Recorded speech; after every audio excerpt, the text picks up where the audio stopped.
The Kybalion by Three Initiates is a compilation of Hermetic teachings. It was originally published in 1908, often identified as the work of New Thought pioneer William Walker Atkinson, who was an American attorney, author, publisher, occultist, and purveyor of the New Thought movement. As a prolific author, he was known to write under several pseudonyms such as Yogi Ramacharaka. His titles include Thought Vibration or the Law of Attraction in the Thought World, and Practical Psychomancy and Crystal Gazing, which some of these titles you can find here in my book playlist. If you'd like to jump over to the reading of this book, please visit the description of this video and you'll find the jump link there. If not, hang out here with me for a little while as I give you a brief introduction. Hermetic philosophy has deep roots in ancient Egyptian culture where it is believed to have originated. Its doctrines are based on principles originally explained by Hermes Trismegistus and provides a master key for students to unlock the fundamental and basic teachings of esoteric philosophy. There are 7 Hermetic principles that the entire philosophy is based on and constitute an explanation of the basic laws that apply to all of creation. Now, if you are new to my channel, this is where I'd like to say welcome. I am Daisy, your hostess, and I will place my disclaimer. Please know that I am not a scholar nor an historian. And with that, I will also reach out to my friends and subscribers and say welcome back. Are you ready for another adventure? For those of you with an exploratory nature, much of what we will discover should not surprise you, and for others that are just daring to explore beyond the comfort zones, I applaud you for your courageous attempt. That being said, I have left links from my research for this introduction in the description of this video.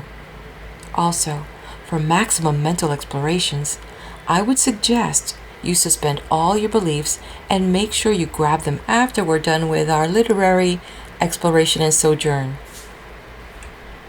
Additionally, if you find that some of that old baggage doesn't serve you, you are free to leave it there on our imaginary shelf and the recycling team will come and dispose of it proper. With that, it won't surprise you that Hermes is a mythological figure who combines the Greek god Hermes and the Egyptian god Thoth. Exactly. I'm discovering that there is a fine line between myth and facts when it comes to many of the founding religions. Fortunately for me, I'm learning to use new lens to discover truth, so I don't get disappointed much. Going back to the Kybalion, it was inspired by Hermetic philosophy.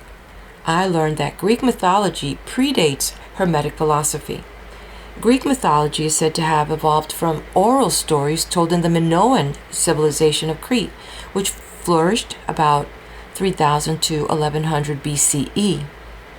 All of this centuries earlier than the written Hermetic text, which was practiced primarily between 200 BCE and 300 CE. As we look into the past culture, we begin to see roots which influenced today's major religions. In ancient times, it was not uncommon for gods from different pantheons to become associated with one another, a practice that persisted into the later Roman occupation of the Hellenistic world. The figure of Hermes Trismegistus appears to have arisen from this kind of overlapping association, acquiring a reputation linking him to wisdom, knowledge, magic, alchemy, astrology, and science. Sages and seekers alike found in Hermetic philosophy a path to transcend ordinary existences and a means to connect with divinity through rituals known as theurgy. These rituals often include incantations, fasting, prayer, erecting altars or sacred circles, with the aim to unite the human spirit with the higher realms of existence. Oddly enough, fast forward to present times, many of these theurgical practices are still used in today's religions. It's important to note that while there was Greek influence, the Egyptian god Thoth was worshipped as early as the pre-dynastic period, which was around 6000 to 3150 BC. This makes Thoth one of the oldest known deities in Egypt, whose teachings were considered sacred and were believed to hold the keys to understanding the mysteries of the cosmos. He was the Egyptian god of wisdom, writing, and magic, and as I mentioned earlier, these elements are often associated with Hermetism.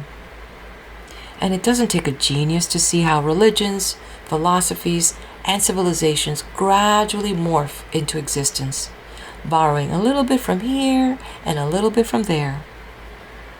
Humanity ever expanding, seeking higher ground, from one civilization to the next, still searching the answer to the one question: where do I come from, and where is the source of all creation? Wow, that was really two questions, right? We can see the evolution easier via timeline.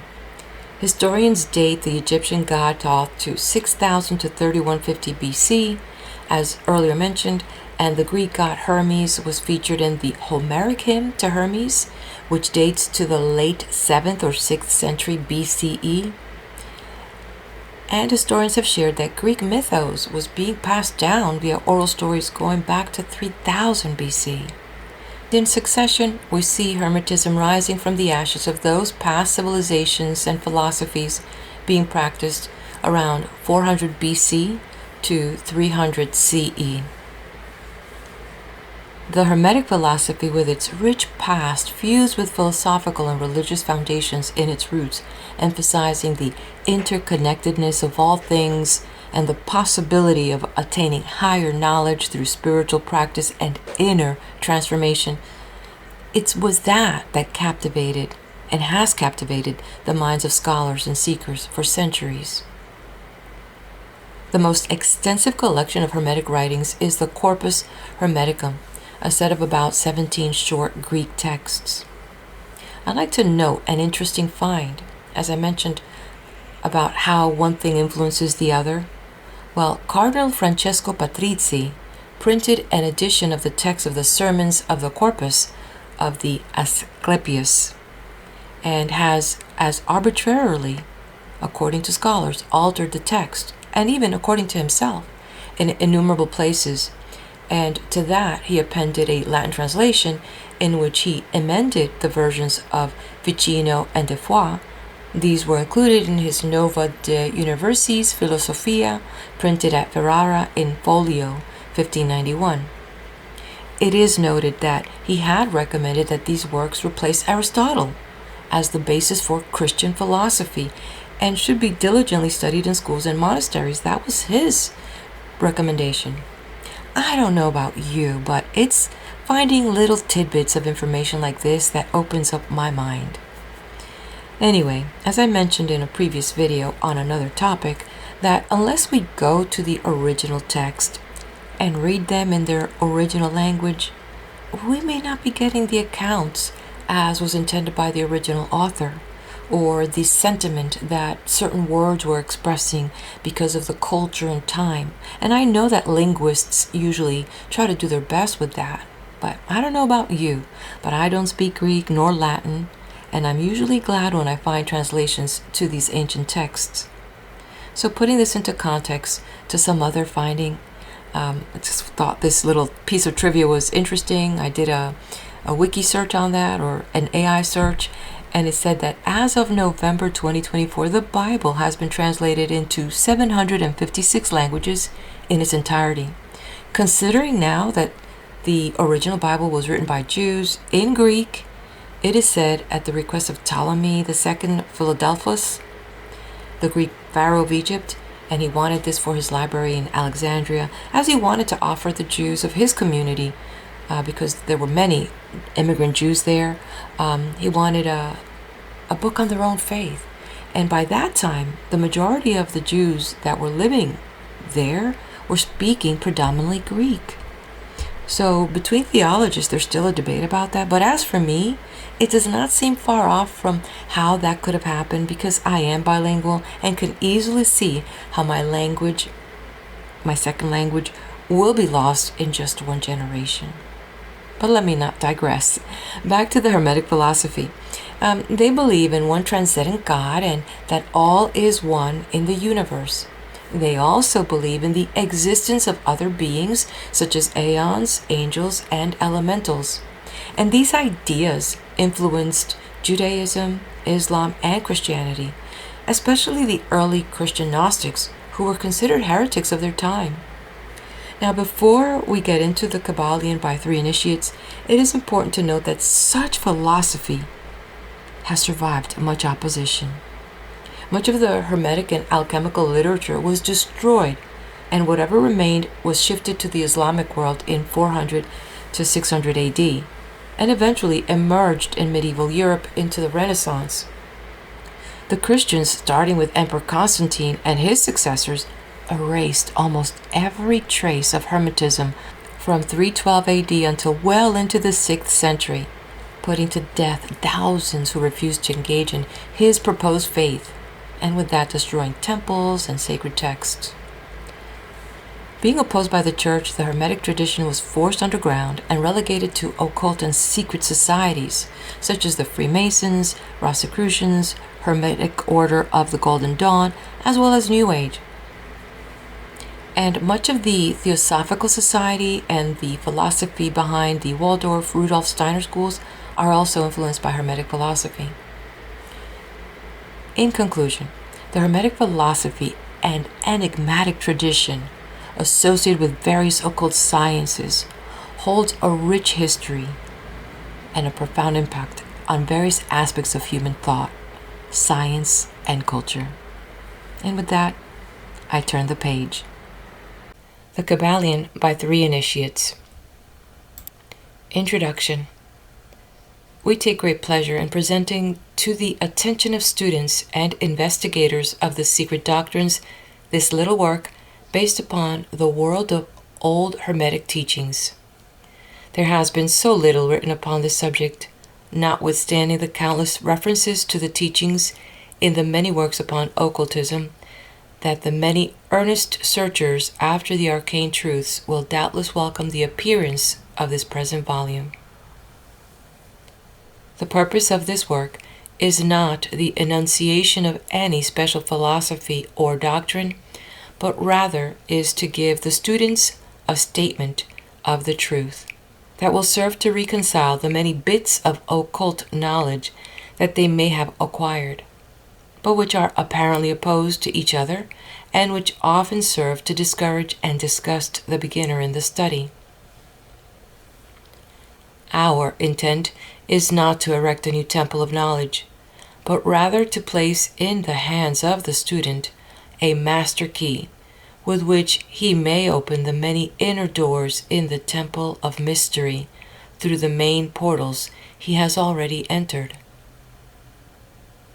There is no portion of the occult teachings possessed by the world which have been so closely guarded as the fragments of the Hermetic teachings, which have come down to us over the tens of centuries which have elapsed since the lifetime of its great founder, Hermes Trismegistus, the scribe of the gods, who dwelt in old Egypt in the days when the present race of man was in its infancy. Contemporary with Abraham, and, if the legends be true, an instructor of that venerable sage. Hermes was, and is, the great central sun of occultism, whose rays have served to illumine the countless teachings which have been promulgated since his time. All the fundamental and basic teachings embedded in the esoteric teachings of every race may be tracked back to Hermes. Even the most ancient teachings of India undoubtedly have their roots in the original Hermetic teachings. From the land of the Ganges, many advanced occultists wandered to the land of Egypt and sat at the feet of the Master. From him they obtained the Master Key, which explained and reconciled their divergent views, and thus the secret doctrine was firmly established. From other lands also came the learned ones, all of whom regarded Hermes as the master of masters, and his influence was so great that in spite of the many wanderings from the path on the part of the centuries of teachers in these different lands, there may still be found a certain basic resemblance and correspondence which underlies the many and often quite divergent theories entertained and taught by the occultists of these different lands today. The student of comparative religions will be able to perceive the influence of the Hermetic teachings in every religion worthy of the name now known to man, whether it be a dead religion or one in full vigor in our times.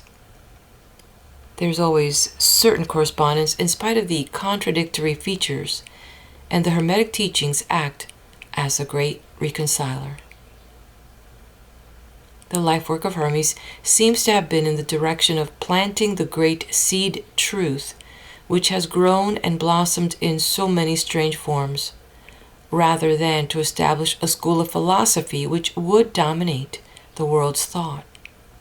But, nevertheless, the original truths taught by him have been kept intact in their original purity by a few men each age, who, refusing great numbers of half-developed students and followers, followed the Hermetic custom and reserved their truth for the few who were ready to comprehend and master it. From lip to ear, the truth has been handed down among the few. There have always been a few initiates in each generation, in the various lands of the earth, who kept alive the sacred flame of the Hermetic teachings, and such have always been willing to use their lamps to relight the lesser lamps of the outside world, when the light of the truth grew dim and clouded by reason of neglect, and when the wicks became clogged with foreign matter. There were always a few to tend faithfully to the altar of the truth, upon which was kept alight the perpetual lamp of wisdom. These men devoted their lives to the labor of love which the poet has so well stated in his lines. Quote, "O let not the flame die out, cherished age after age in its dark cavern, in its holy temples cherished, fed by pure ministers of love, let not the flame die out." End quote. These men have never sought popular approval nor numbers of followers. They are indifferent to these things, for they know how few there are in each generation who are ready for the truth, or who would recognize it if it were presented to them. They reserve the strong meat for men, while others furnish the milk for babes. They reserve their pearls of wisdom for the few elect, who recognize their value and who wear them in their crowns, instead of casting them before the materialistic vulgar swine, who would trample them in the mud and mix them with their disgusting mental food. But still these men have never forgotten or overlooked the original teachings of Hermes, regarding the passing on of the words of truth to those ready to receive it, which teaching is stated in the Kybalion as follows: "Where fall the footsteps of the Master, the ears of those ready for his teachings open wide." And again, "When the ears of the student are ready to hear, then cometh the lips to fill them with wisdom." But their customary attitude has always been strictly in accordance with the other Hermetic aphorism also in the Kybalion: "The lips of wisdom are closed, except to the ears of understanding." There are those who have criticized this attitude of the Hermetists and who have claimed that they did not manifest the proper spirit in their policy of seclusion and reticence. But a moment's glance back over to the pages of history will show the wisdom of the masters, who knew the folly of attempting to teach to the world that which it was neither ready or willing to receive. The Hermetists have never sought to be martyrs, and have, instead, sat silently aside with a pitying smile on their closed lips, while the heathen raged noisily about them, in their customary amusement of putting to death and torture the honest but misguided enthusiast who imagined that they could force upon a race of barbarians the truth capable of being understood only by the elect who had advanced along the path. And the spirit of persecution has not as yet died out in the land. There are certain Hermetic teachings which, if publicly promulgated, would bring down upon the teachers a great cry of scorn and revilement from the multitude, who would again raise the cry of "Crucify, crucify." In this little work, we have endeavored to give you an idea of the fundamental teachings of the Kybalion, striving to give you the working principles, leaving you to apply them yourselves, rather than attempting to work out the teaching in detail. If you are a true student, you will be able to work out and apply these principles. If not, then you must develop yourself into one, for otherwise the Hermetic teachings will be as words, words, words to you. Signed, the Three Initiates. End of introduction. Chapter 1. The Hermetic Philosophy. Quote, "The lips of wisdom are closed except to the ears of understanding." End quote. The Kybalion. From old Egypt have come the fundamental esoteric and occult teachings which have so strongly influenced the philosophies of all races, nations, and peoples for several thousand years. Egypt, the home of the pyramids and the Sphinx, was the birthplace of the hidden wisdom and mystic teachings. From her secret doctrine all nations have borrowed.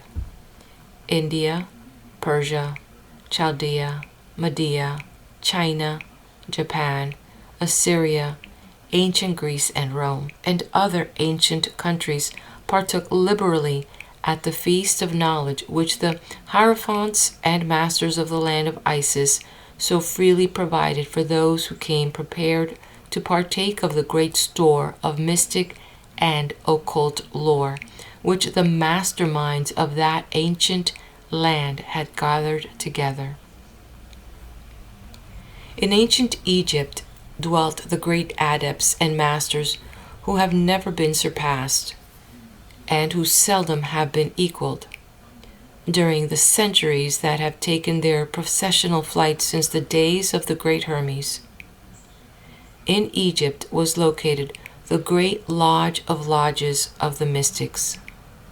At the doors of her temples entered the neophytes, who afterward, as hierophants, adepts, and masters, traveled to the four corners of the earth, carrying with them the precious knowledge which they were ready, anxious, and willing to pass on to those who were ready to receive the same. All students of the occult recognize the debt that they owe to these venerable masters of that ancient land. But among these great masters of ancient Egypt, there once dwelt one of whom masters hailed as the Master of Masters. This man, if man indeed he was, dwelt in Egypt in the earliest days. He was known as Hermes Trismegistus. He was the father of the occult wisdom, the founder of astrology, the discoverer of alchemy. The details of his life story are lost to history, owing to the lapse of the years, though several of the ancient countries disputed with each other in their claims to the honor of having furnished his birthplace, and this thousands of years ago. The date of his sojourn in Egypt, in his last incarnation on this planet, is not now known, but it has been fixed at the early days of the oldest dynasties of Egypt, long before the day of Moses. The best authorities regard him as a contemporary of Abraham, and some of the Jewish traditions go so far as to claim that Abraham acquired a portion of his mystic knowledge from Hermes himself. As the years rolled by after his passing from this plane of life, tradition recording that he lived 300 years in the flesh, the Egyptians deified Hermes and made him one of their gods under the name of Thoth. Years after, the people of ancient Greece also made him one of their many gods, calling him Hermes, the god of wisdom. The Egyptians revered his memory for many centuries, yes, tens of centuries, calling him the scribe of the gods and bestowing upon him distinctively his ancient title, Trismegistus, which means the thrice great, the great great, the greatest great, etc. In all the ancient lands, the name of Hermes Trismegistus was revered, the name being synonymous with the fount of wisdom. Even to this day, we use the term hermetic in the sense of secret, sealed so that nothing can escape, etc. And this by reason of the fact that the followers of Hermes always observed the principle of secrecy in their teachings. They did not believe in casting pearls before swine, but rather held to the teaching milk for babes, meat for strong men, both of which maxims are familiar to readers of the Christian scriptures, but both of which had been used by the Egyptians for centuries before the Christian era. And this policy of careful dissemination of the truth has always characterized the Hermetics even unto the present day. The Hermetic teachings are to be found in all lands, among all religions, but never identified with any particular country, nor with any particular religious sect. This because of the warning of the ancient teachers against allowing the secret doctrine to become crystallized into a creed. The wisdom of this caution is apparent to all students of history. The ancient occultism of India and Persia degenerated and was largely lost owing to the fact that the teachers became priests and so mixed theology with the philosophy, the result being that the occultism of India and Persia has been gradually lost amidst the mass of religious superstition, cults, creeds, and gods. So it was with ancient Greece and Rome. So it was with the Hermetic teachings of the Gnostics and early Christians, which were lost at the time of Constantine, whose iron hand smothered philosophy with the blanket of theology, losing to the Christian Church that which was its very essence and spirit, and causing it to grope throughout several centuries before it found the way back to its ancient faith, the indications apparent to all careful observers in this 20th century being that the Church is now struggling to get back to its ancient mystic teachings. But there were always a few faithful souls who kept alive the flame, tending it carefully, and not allowing its light to become extinguished. And thanks to these staunch hearts and fearless minds, we have the truth still with us. But it is not found in books to any great extent. It has been passed along from master to student, from initiate to hierophant, from lip to ear. When it was written down at all, its meaning was veiled in terms of alchemy and astrology so that only those possessing the key could read it aright. This was made necessary in order to avoid the persecutions of the theologians of the Middle Ages who fought the secret doctrine with fire and sword, stake, gibbet, and cross. Even to this day there will be found but few reliable books on the Hermetic philosophy, although there are countless references to it in many books written on various phases of occultism. And yet, the Hermetic philosophy is the only master key which will open all the doors of the occult teachings. In the early days, there was a compilation of certain basic Hermetic doctrines passed on from teacher to student, which was known as the Kybalion. The exact significance and meaning of the term having been lost for several centuries. This teaching, however, is known to many to whom it has descended from mouth to ear, on and on throughout the centuries. Its precepts have never been written down or printed, so far as we know. It was merely a collection of maxims, axioms, and precepts, which were non-understandable to outsiders, but which were readily understood by students after the axioms, maxims, and precepts had been explained and exemplified by the Hermetic initiates to their neophytes. These teachings really constituted the basic principles of the art of Hermetic alchemy, which, contrary to the general belief, dealt in the mastery of mental forces rather than material elements, the transmutation of one kind of mental vibrations into others, instead of the changing of one kind of metal into another. The legends of the Philosopher's Stone, which would turn base metal into gold, was an allegory relating to Hermetic philosophy, readily understood by all students of true Hermeticism.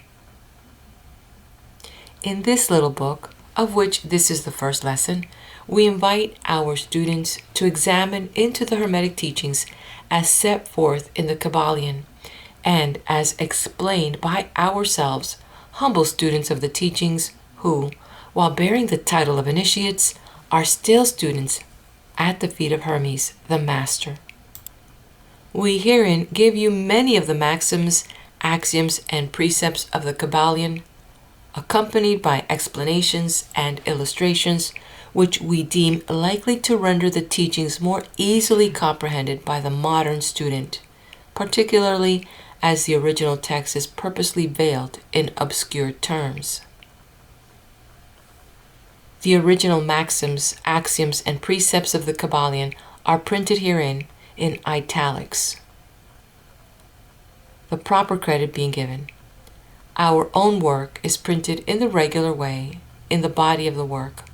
We trust that the many students to whom we now offer this little work will derive as much benefit from the study of its pages as have the many who have gone on before treading the same path to mastery throughout the centuries that have passed since the times of Hermes Trismegistus, the master of masters, the great.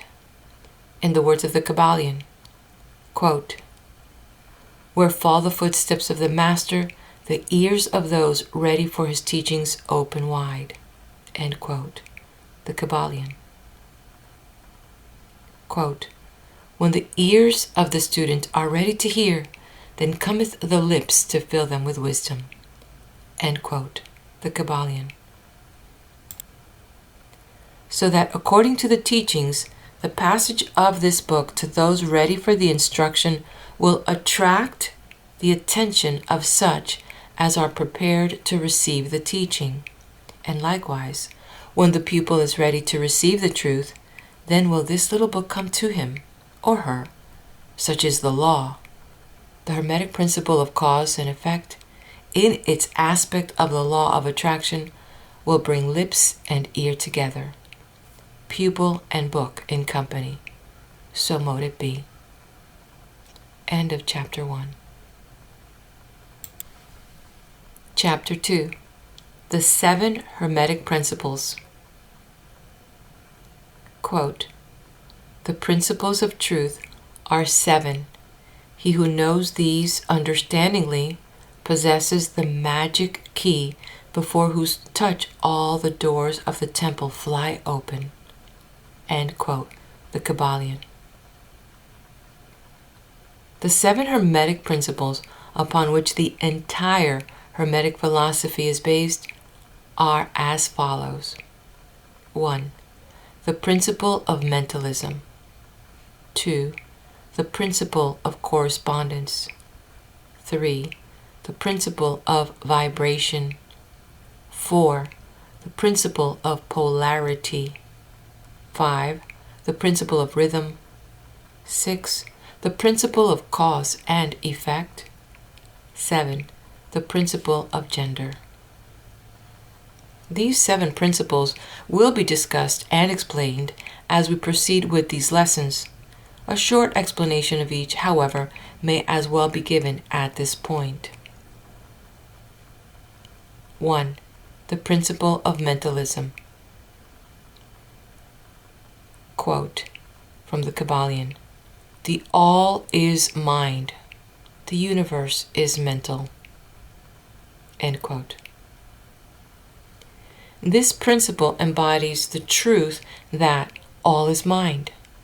It explains that the all, which is the substantial reality underlying all the outward manifestations and appearances which we know under the terms of the material universe, the phenomena of life, matter, energy, and in short, all that is apparent to our material senses, is spirit, which in itself is unknowable and undefinable, but which may be considered and thought as an universal, infinite, living mind.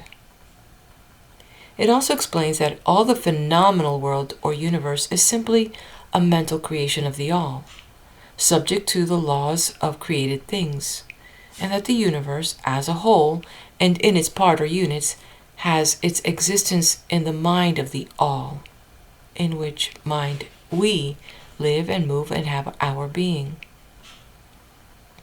This principle, by establishing the mental nature of the universe, easily explains all of the varied mental and psychic phenomena that occupy such a large portion of the public attention, and which, without such explanation, are non-understandable and defy scientific treatment. An understanding of this great Hermetic principle of mentalism enables the individual to readily grasp the laws of the mental universe and to apply the same to his well-being and advancement. The Hermetic student is enabled to apply intelligently the great mental laws, instead of using them in a haphazard manner. With the master key in his possession, the student may unlock the many doors of the mental and psychic temple of knowledge, and enter the same freely and intelligently. This principle explains the true nature of energy, power, and matter, and why and how all these are subordinate to the mastery of mind. One of the old Hermetic masters wrote, long ages ago, "He who grasps the truth of the mental nature of the universe is well advanced on the path of mastery." And these words are as true today as at the time they were first written. Without this master key, mastery is impossible, and the student knocks in vain at the many doors of the temple. 2. The principle of correspondence. A quote from the Kybalion: "As above, so below. As below, so above." End quote. This principle embodies the truth that there is always a correspondence between the laws and phenomena of the various planes of being and life. The old Hermetic axiom ran in these words: "As above, so below. As below, so above." And the grasping of this principle gives one the means of solving many a dark paradox and hidden secret of nature. There are planes beyond our knowing, but when we apply the principle of correspondence to them, we are able to understand much that would otherwise be unknowable to us.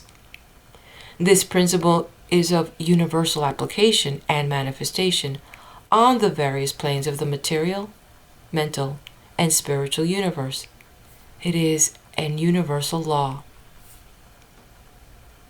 The ancient Hermetists considered this principle as one of the most important mental instruments by which man was able to pry aside the obstacles which hid from view the unknown. Its use even tore aside the veil of Isis to the extent that a glimpse of the face of the goddess might be caught. Just as a knowledge of the principles of geometry enables man to measure distant suns and their movements while seated in his observatory, so a knowledge of the principle of correspondence enables man to reason intelligently from the known to the unknown. Studying the monad, he understands the archangel. 3. The principle of vibration. A quote from the Kybalion. Nothing rests, everything moves, everything vibrates. End quote. This principle embodies the truth that everything is in motion. Everything vibrates, nothing is at rest. Facts which modern science endorses and which each new scientific discovery tends to verify. And yet this Hermetic principle was enunciated thousands of years ago by the masters of ancient Egypt. This principle explains that the differences between different manifestations of matter, energy, mind, and even spirit result largely from varying rates of vibration. From the all, which is pure spirit, down to the grossest form of matter, all is in vibration. The higher the vibration, the higher the position in the scale. The vibration of spirit is at such an infinite rate of intensity and rapidity that it is practically at rest, just as a rapidly moving wheel seems to be motionless. And at the other end of the scale, there are gross forms of matter whose vibrations are so low as to seem at rest. Between these poles, there are millions upon millions of varying degrees of vibration, from corpuscles and electron, atom and molecule, to worlds and universes. Everything is in vibratory motion. This is also true on the planes of energy and force, which are but varying degrees of vibration, and also on the mental planes, whose states depend upon vibrations, and even onto the spiritual planes. An understanding of this principle with the appropriate formulas enables Hermetic students to control their own mental vibrations as well as those of others. The masters also apply this principle to the conquering of natural phenomena in various ways. He who understands the principle of vibration has grasped the scepter of power, says one of the old writers. 4. The principle of polarity. A quote from the Kybalion. Everything is dual, everything has poles, everything has its pair of opposites. Like and unlike are the same. Opposites are identical in nature but different in degree. Extremes meet. All truths are but half-truths. All paradoxes may be reconciled. End quote.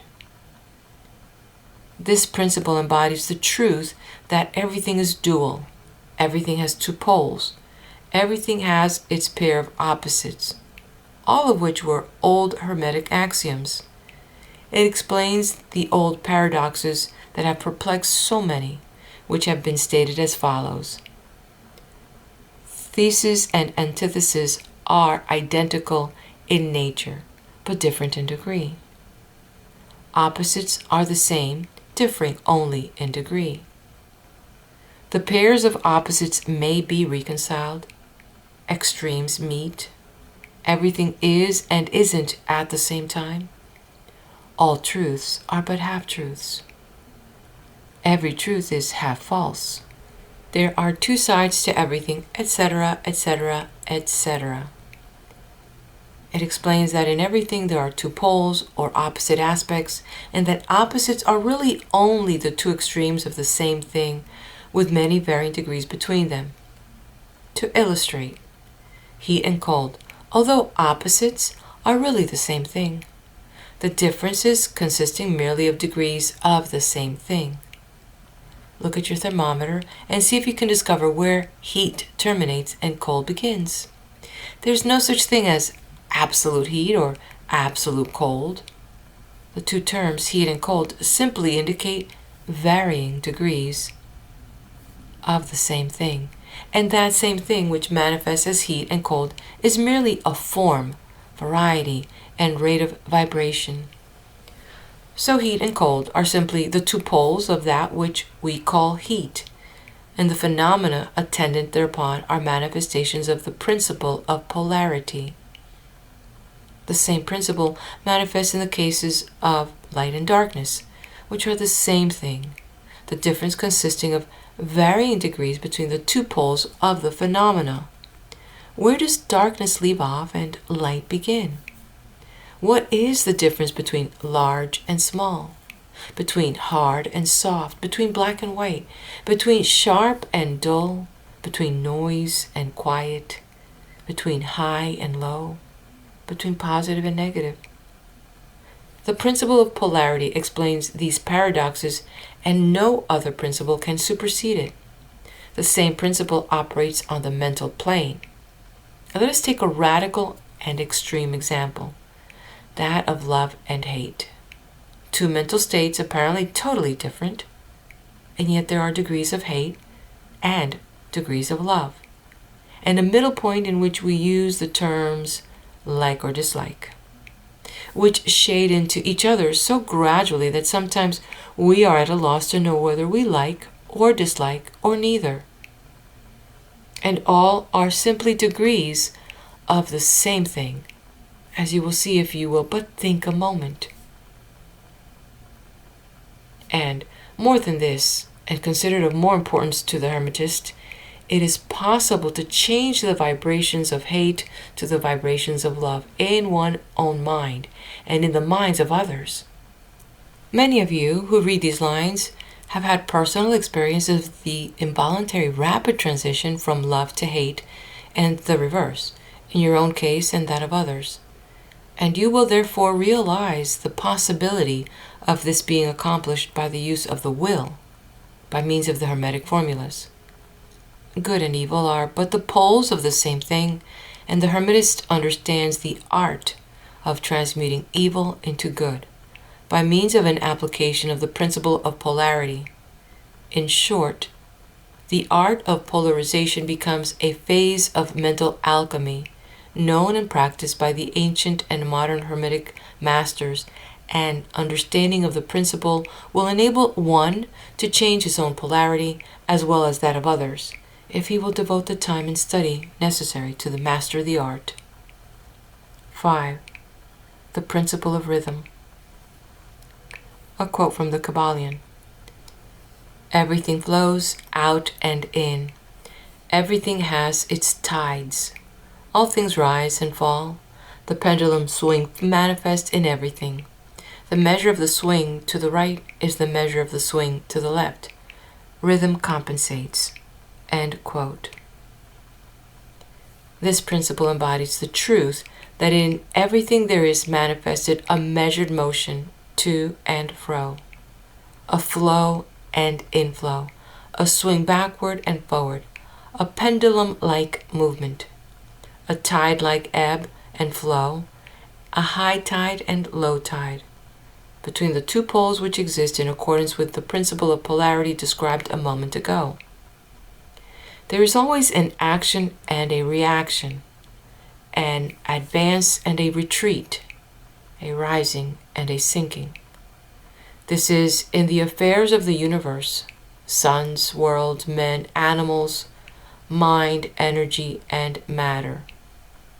This law is manifest in the creation and destruction of worlds, in the rise and fall of nations, in the life of all things, and finally in the mental states of man. And it is with this latter that the Hermetists find the understanding of the principle most important. The Hermetists have grasped this principle, finding its universal application, and have also discovered certain means to overcome its effect in themselves by the use of the appropriate formulas and methods. They apply the mental law of neutralization. They cannot annul the principle or cause it to cease its operation, but they have learned how to escape its effects upon themselves to a certain degree, depending upon the mastery of the principle. They have learned how to use it instead of being used by it. In this and similar methods consists the art of the Hermetists. The master of Hermetics polarizes himself at the point at which he desires to rest, and then neutralizes the rhythmic swing of the pendulum which would tend to carry him to the other pole. All individuals who have attained any degree of self-mastery to a certain degree, more or less unconsciously, but the master does this consciously and by the use of his will, and attains a degree of poise and mental firmness almost impossible of belief on the part of the masses who are swung backward and forward like a pendulum. This principle and that of polarity have been closely studied by the Hermetists, and the methods of counteracting, neutralizing, and using them form an important part of Hermetic mental alchemy. Number 6. The principle of cause and effect. A quote from the Kybalion. Every cause has its effect. Every effect has its cause. Everything happens according to law. Chance is but a name for law not recognized. There are many planes of causation, but nothing escapes the law. End quote.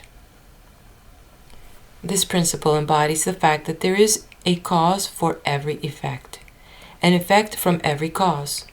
It explains that everything happens according to law, that nothing ever merely happens, that there is no such thing as chance, that while there are various planes of cause and effect, the higher dominating the lower planes, still nothing ever entirely escapes the law. The Hermetists understood the art and methods of rising above the ordinary plane of cause and effect to a certain degree, and by mentally rising to a higher plane they become causers instead of effects. The masses of people are carried along obedient to an environment, the wills and desires of others stronger than themselves, heredity, suggestion, and other outward causes moving them about like pawns on the chessboard of life. But the masters, rising to the plane above, dominate their moods, characters, qualities, and powers, as well as the environment surrounding them, and become movers instead of pawns. They help to play the game of life instead of being played and moved about by other wills and environment. They use the principle instead of being its tools. The masters obey the causation of the higher planes, but they help to rule on their own plane. In this statement, there is condensed a wealth of Hermetic knowledge. Let him read who can. 7. The principle of gender. A quote from the Kybalion. Gender is in everything. Everything has its masculine and feminine principles. Gender manifests on all planes. End quote. This principle embodies the truth that there is gender manifested in everything, the masculine and feminine principles ever at work. This is true not only of the physical plane, but of the mental and even the spiritual planes. On the physical plane, the principle manifests as sex. On the higher planes, it takes higher forms, but the principle is ever the same. No creation, physical, mental, or spiritual, is possible without this principle. An understanding of its law will throw light on many a subject that has perplexed the minds of men. The principle of gender works ever in the direction of generation, regeneration, and creation. Everything and every person contains the two elements or principles of this great principle within it, him or her. Every male thing has the female element also. Every female contains also the male principle. If you would understand the philosophy of mental and spiritual creation, generation, and regeneration, you must understand and study this Hermetic principle. It contains the solution of many mysteries of life. We caution you that this principle has no reference to the many base, pernicious, and degrading lustful theories, teachings, and practices which are taught under fanciful titles, and which are a prostitution of the great natural principle of gender. Such base revivals of the ancient infamous forms of phallicism tend to ruin mind, body, and soul, and the Hermetic philosophy has ever sounded the warning note against these degraded teachings which tend toward lust, licentiousness, and perversion of nature's principles. If you seek such teachings, you must go elsewhere for them. Hermetism contains nothing for you along these lines. To the pure, all things are pure. To the base, all things are base. End of chapter. Let's head over to the next video as we continue learning about these principles through the book titled The Kybalion by 3 initiates. Please do hit like, share, and subscribe.